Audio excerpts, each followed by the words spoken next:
My name is Emelie, and I'm from Sweden. I am studying at the University of Oklahoma. I'm a senior, and I went to the Fall Voyage 2024.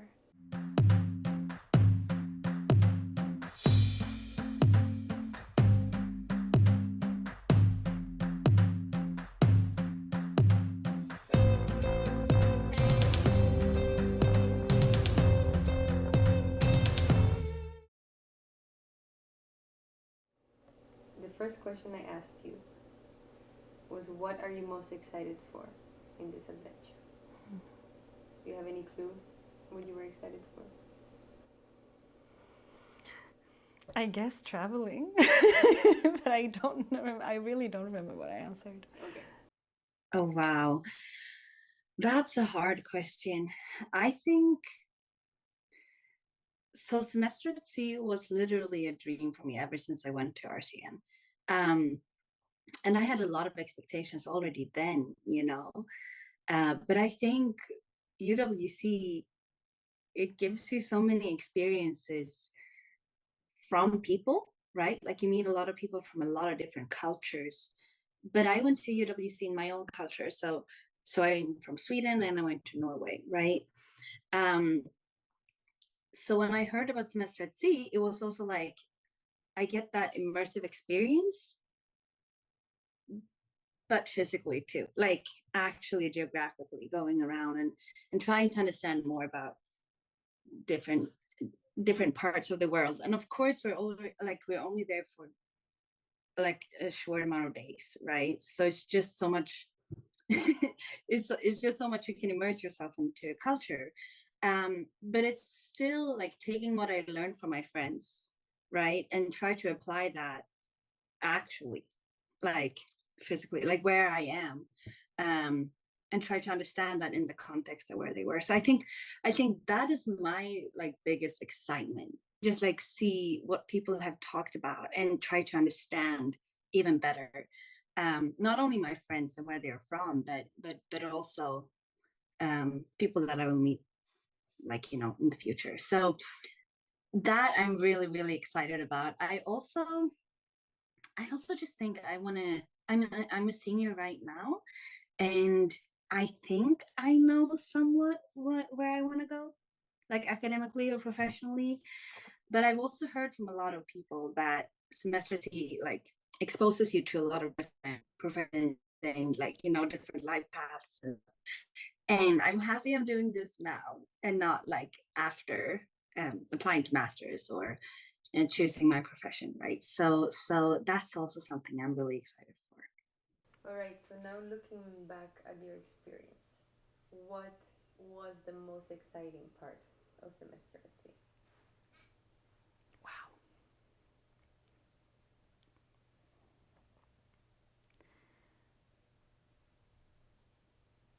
Oh, that's such a hard question, and I love that question. What was the most exciting part?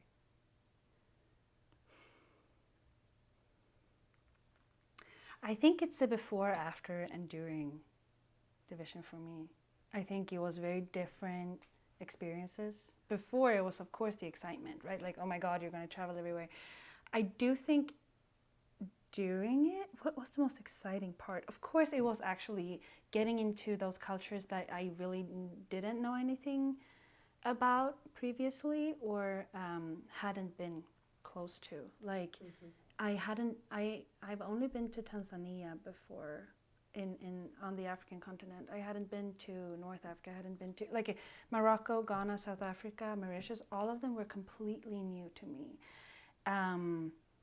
So that was really exciting. Like having to learn so much, both like in real life, but also in such a short context. I think that was some of the most exciting parts. Of course, also learning how to be on a boat, and I've never really been on a boat for that long ever.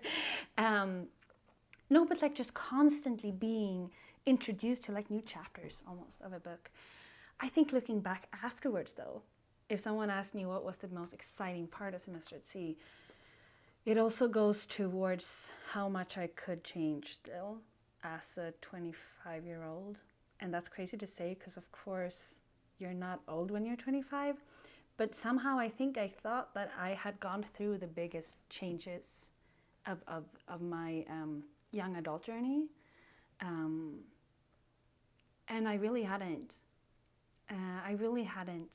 And that change that semester C brought, it was in such an intense and compact way that I don't think, and I wonder sometimes, if I would ever have reached that change if semester C didn't come.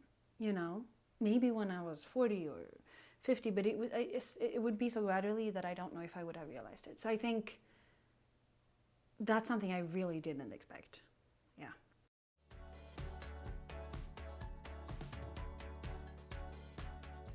Wow. Yeah, a lot, obviously, and I think that's the point. At least for me, that's kind of the point. RCN was very intense in experience, like we lived 5 people in each room. Yeah, just like, a lot of people in the same house. Like you just didn't have a lot of personal space. And we were 17, 18, 19, right? Now I've had a lot of years in between that when I've because I loved it back then, right? Now I'm 25. And I do think I will love it still, but it will be very different. I think my need for personal space will be a bit different than it was when I was like 17, Also being a bit older, potentially, than many of the students will also be kind of a challenge potentially, because like if people are on gap years, which I'm not, I don't take an extra semester for semester C, I still graduate on time. So that's going to be a challenge, like staying in my track in a way. Still continue to use this because for me this is more of a, yeah, as I told you, it's more of a like a professional / personal exploration, right? And not as much just traveling, which it can be for a lot of voyagers, I assume. So that is kind of what I have to stay close to. But mainly, Natalia, I think for me, my biggest challenge, to be completely like transparent, I need to apply to masters or jobs, and we don't have internet. And that's literally my biggest concern or worry. Like, will I have time to do that? Because I know the experience never stops. We don't have weekends, right? So that's my biggest challenge, I think. Like, continue life while I still want to enjoy vacation, kind of, sometimes, not really having a downtime to just sit and apply for a lot of things with internet access. Yeah, no, that makes sense. That makes sense because honestly, that was the hardest part. Like, no, okay, that's a lie, but it was one of the hardest parts. I think I was on a train track almost before I left, and everything just, and I was scared of changing that momentum. And I will say semester C did change that momentum. I never regret it. But it was hard. I really tried to apply to masters to do my well, okay, I maybe didn't do as much theory like SAT, but for masters as I thought. But yeah, the focus was different, and it was a challenge. But looking back now, most of the deadlines were in January, February. So I still got to apply. You know what I mean? It was, of course, a slightly unnecessary worry, but I will say it was hard. It was not the reason many people went. And going in, I'm happy I had that in mind. Yeah. But I can see why I was worried. And I also think this was not a challenge. This was a really big benefit, I think. But I had heard that Semester at Sea was a party boat. Mm-hmm. I also heard that Semester at Sea was a global academic exploration. So I didn't know which version was going to be true for me. Yeah. And again, maybe I would have thought differently if I was 18. Mm-hmm. But the combination of not having access to that much partying on the boat, like literally kind of at all, and having this mantra every day, we were called Voyage 134, authentic to the core. Yeah. Hearing authenticity every day, like yes, it became a catchphrase, right? But you still had to face your authenticity, or at least I had to completely reevaluate, what am I doing? Like, what choices am I doing? You couldn't really hide behind, oh, I'm just a college person. You know what I mean? Or, I didn't, like, everything was just so pure, or like it was so real. Yeah. And doing a college setting in a realness was different, and it was powerful, and it was really intense but beautiful. Yeah. So this question I will invert. Okay. So I had asked you, what port are you most excited about? But I will ask you now, what port was your favorite? And I know it's a hard question to answer. No, yeah, but I get that. So most likely I said India. I will say India was my favorite, because it was port 7 or something like that. Most people were very tired. Yeah. So most people wanted to go to a yoga retreat or stay in one place, but I was like, this is the reason I went, right? Like, this is the reason I kind of decided to go. So India, I think, defined my, like, I just solidified what traveling really is to me. And because we had 5 days, I think. I had a field class the first day. And we just didn't book hotels. We just slept on transportation, right? Yeah. So it was incredible. So we were in Kerala the first day and had this field class, which was beautiful. We got to meet students at a psychology university, which also, like, yeah, but it's my passion, right? We got to see Kathakali, which is like a dance that's really hard to get access to, actually. So I was really grateful. Anyways, and then linking the whole being a senior thing, I had a job interview that I had to schedule, but we couldn't take it on the boat because we didn't have access to internet in port of some reason. So in order to make the flight that we were going to take overnight, I had to stop at a hotel halfway. Yes, to the airport. I ran into the hotel room that I had to book on the way, just opened my computer, the interview started, then closed it and ran out and got to the airport.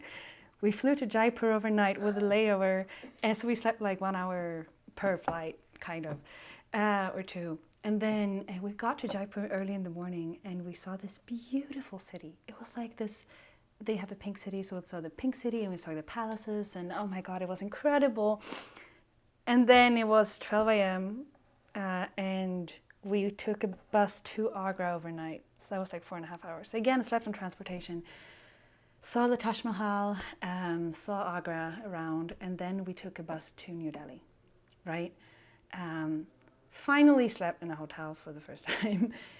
Missed our flight, actually, to Varanasi. Had to bargain for a new one, but got to Varanasi eventually. Wow. Saw the awakening of the falling asleep of the river.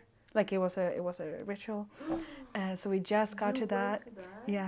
Yes, it wasn't like literally the second we came into the city, we just walked right into the ritual, right? Every 40 years or something. And but it was incredible. I have no idea, but it was absolutely beautiful. And we met this friend who I'm still friends with today, and he showed us around. And then 4 a.m. that morning, it was an awakening of the river again. So we saw that, and he took us. And we had a conversation with a monk that he translated that we would never have access to otherwise. And then we went back to Kerala and we still got to see Kerala the last day. So that is just like, that was 4 days. That was like, So 4 places in India in 4 days. Yeah, pretty much. You're crazy. And that was just insane. And I think that was when I realized, like, this is it. Like, I don't know if I will ever be able to travel that way before. It really requires the mindset of, okay, let's like explore the subcontinent of India, which kind of it is, in like 5 days. But it was absolutely incredible, and I don't think I could have imagined it to be that way, right? Most likely I thought I was going to go to Mumbai or Goa or something like that, but yeah, which I have before, right? So that's why I would love to go there. I most likely thought it was something I already had experienced. Yes. So this is the port that you were most excited about. Okay. Mauritius, 100%. Also, that's like the port that I know that we might, like, if it's any port that we might not get to, maybe that's Mauritius. I don't know. I just heard that last time they had to divert. I don't know, but it was a cyclone or something. I mean, it's the middle of everything. It's the middle of the ocean, right? So, but if we get there, that's the place I would never have come to, I think. Yeah, because like more South Asia has always been something I wanted to travel. So I think maybe I would have gone there eventually, hopefully. But Mauritius is just it's just a country where I'm really excited to explore, and I don't think I would ever have come there otherwise, you know.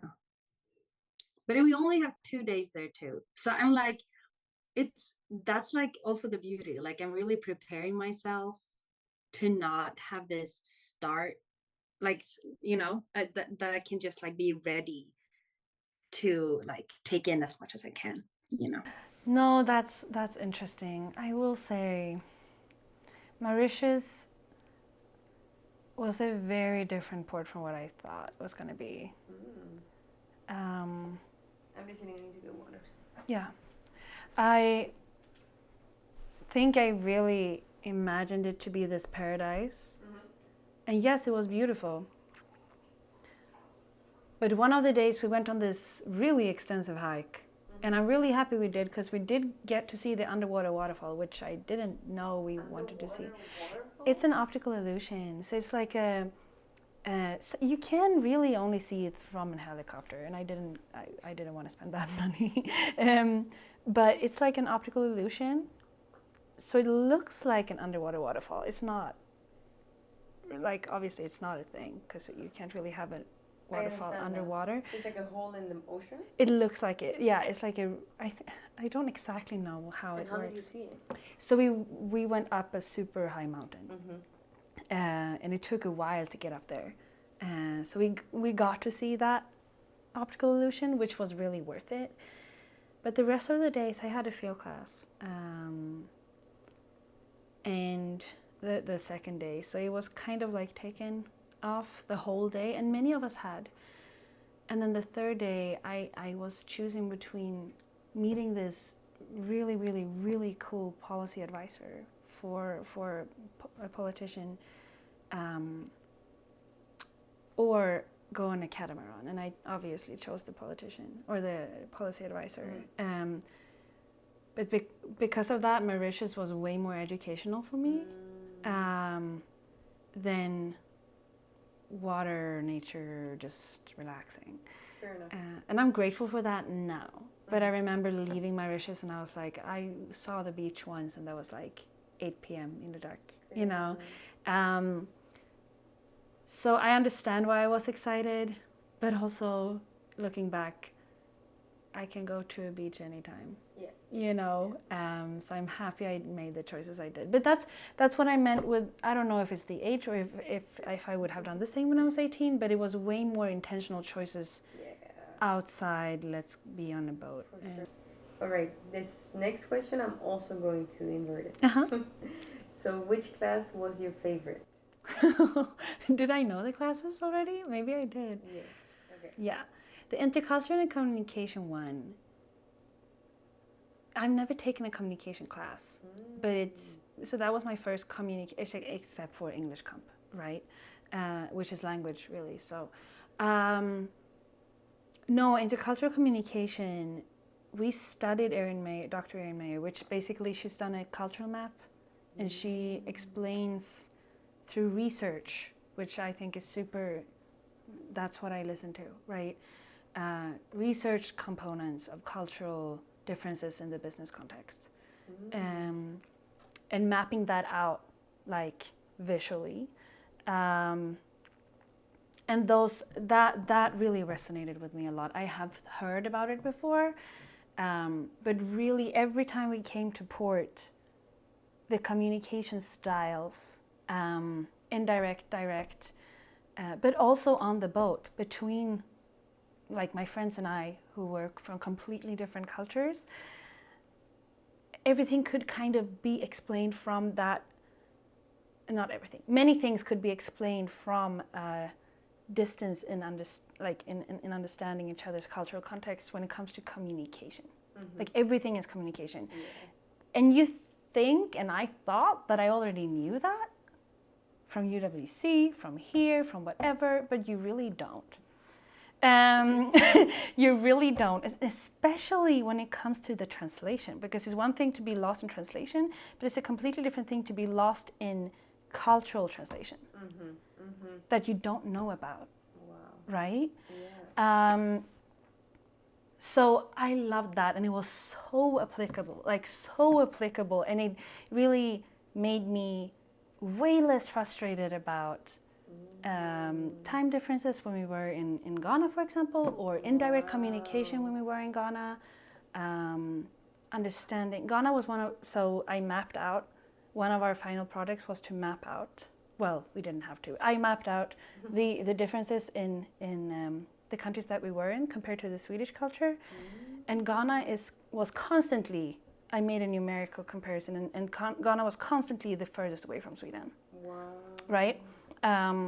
And I think that explained why that experience in Ghana was so specific to me, and why that really helped me navigate the culture differently. Yeah. Right? Well, I asked you, which class do you think will be your favorite? Most likely I said intercultural, or maybe global, I don't know. I think intercultural communication will be, mainly because I haven't studied it before. Because the management parts, I'm really interested in that too. But I've had 3 years of business, and global studies, yes, I'm really excited. Yeah, maybe that too, actually, because I'm really excited to learn about where we're going to. But I think intercultural communication, just like learning that theoretically, more or less, because that's something that we've learned practically ever since UWC, right? But I've just never learned the theories or the area of study within intercultural communication, and I think that will maybe help me realize more what I'm doing and what I should do differently, in more of a theoretical context, kind of. So that one I'm really excited about, and also apply that like practically, not just with peers, but when we actually go to the ports. That's cool, actually. Yeah. I think, yes, it stopped. Thank you. Yeah, that's cool that I already saw that. Next question was, what do you hope to achieve by the end of the voyage? Oh, in general? Do you have any idea? Most likely I said that I wanted to have a job, maybe, or something like that, or get into masters. Yeah. Because that was my focus back then. Like, very much. It could be. Yeah. I was a also don't junior. remember. Yeah, I was a junior. Yeah, I think I have a lot of different goals. Maybe that's why I'm so clustered. But partially, I hope that I have applied the different places that I actually managed to do that, that I have found my path a bit more. What's going to happen after senior year. But that's also, I know that's kind of a goal that I will have to, because I also, the second goal of that is that I really hope that I took this experience to heart, not just as a traveler, you know, but also as personal professional development, I think. Because traveling I can do later too, right? And I really hope that I can prioritize the opportunities where it's not just trying experiences or tourist attractions, but more actually try things that I wouldn't have before otherwise, you know, just like take this opportunity as it is, you know. So those two goals are I hope they can interlink. I really hope they can interlink. But again, UWC and IB, that's kind of the same thing in a way. So I had no idea. I couldn't distinguish between traveling and touristing. Okay. And I don't think I've ever had to before. Because when I say I don't just want to be a traveler, I know that I meant I just don't want to be a tourist going around living at a hostel, or like those things I can do later, and I do agree with that. I think the third dimension that I didn't know was the traveling part. Like what is being a traveler versus what is being a tourist. Mm-hmm. And it's so obvious now, right? Mm-hmm. But I didn't know that distinction before, like at all, you know. Yeah. So that's interesting. I use them interchangeably, and that's cool. So I asked you, do you think it will be hard to leave by the end of the voyage? Oh, wow. Would you like to answer that now and then see the answer? Was it hard to leave?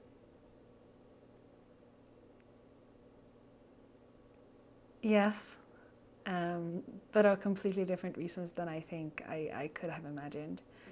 I will say I thought it was going to feel very quick. Mm-hmm. It really didn't. Wow, really? Yeah. Semester C was no, not just one. I think Semester C was several lifetimes. So after 3.5 months,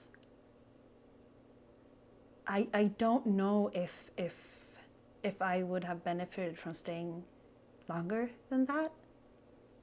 I think I needed to get back to life. Yeah. Yeah, but it was really hard to leave because I don't want to say started a new life, but you kind of had started a new life in a way, and you knew it was going to go back to normal, and I was excited about that. It was just a transition period. And I knew that the person that I had become and the person that everything that I had learned, I knew that was not going to stay. Yeah. Of obvious reasons. I mean, you come back to your routines, you come back to your normal life, and you come back to the people that, again, as I spoke about before, that know you, your safety net, but also they know the version of you before. And it's really hard to not follow that because, to be honest, I loved my life before semester at C too. So it sounds very dramatic, but it was almost like saying goodbye to a sub world, but also a sub me, if that makes sense. Yeah. Not dramatic. Yeah, but it's kind of true, you know. But I thought, but I don't know. I think that I thought I was like, oh my God, it's been too little time, you know? No. It's That's, enough. yeah. So this is what you said about whether it would be hard to leave for you. I think so. Yes, obviously it's going to be hard to say goodbye to people. But OU means so much to me. And I like, honestly, already at your guys' graduation, like I was crying for a whole day, like nonstop. I just couldn't. My friends were like, wait, but we have a year left. And I was like, yeah, but it's only a year left, right? So having two places, well, I don't have semester C yet, but I guess having two places that mean so much to me, like extremely much to me, um, maybe that will make me more torn, but also potentially, like, I think it would be harder for me if I went back to Sweden or back home after semester C. Though I think it's going to be really hard to process. Again, I won't have time to process. So that part will be hard too, just like what happened in a way. But saying goodbye to people, obviously, that's always hard. It's just, as you know, like we've done that so many times now as UWCers that I think goodbye is never really true anymore. Like you always meet people again if you want to. So yeah, I think so. Yeah. No, as I said something along the lines of, yeah, it just happened. Well, no, it didn't just happen. But it's true. Like OU means a lot to me. Coming back as a senior though, yes, it's hard to leave, but I think semester C more helped me leave OU than the opposite. Yeah. Right? Like it's easier to have an outlook of after OU now than what OU maybe helped me move on from semester at C. You know? Yeah. So that's interesting. Yeah. All right. The last thing I asked you was to give yourself a message. I want to say don't overthink it. I think, and what with that I mean, because I've seen and I've heard a lot of Voyagers throughout my research now with packing. I've heard a lot of Voyagers like always telling me, don't compare your experience with anyone else's. And even though that sounds easy to do, I think that's going to be really hard to not do. And as you say, everyone's experience will be individual. And I just wanted me to trust that I did the best I could at that point, and that I followed my heart, my brain, my wants, my desires. So yeah, don't overthink it. Just, you know, enjoy the memories that you have, but also the people that you made friends with, So yeah, I think that's the message that I hope I can take to heart after the whole thing. Yeah, I'm really happy that you asked that actually, because that was the only thing I have remembered from the interview, and it did follow me through the experience. You know, like not don't overthink it, but don't compare your experience. I think before semester C, I